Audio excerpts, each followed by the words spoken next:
ஹாய்ங்க.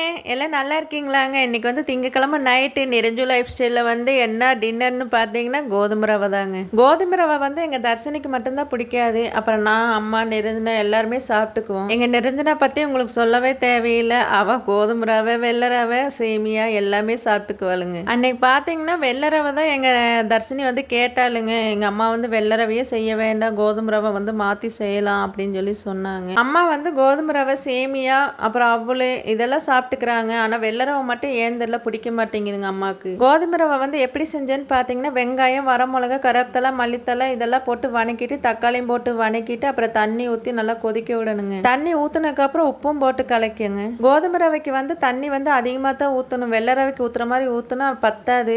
ஏன்னா கோதுமை ரவை வந்து வேகணுங்க. வெந்தால் வந்து அது வந்து அதிகமாகும். கோதுமை ரவை கிளறியாச்சுங்க. நான் எங்கள் அம்மா, எங்கள் தர்ஷினி எல்லாம் சாப்பிட்டு நேரத்திலே படுக்கணுங்க. சரி, இன்னொரு வீடியோவில் பார்க்கலாங்க. ஓகே, பாய்ங்க.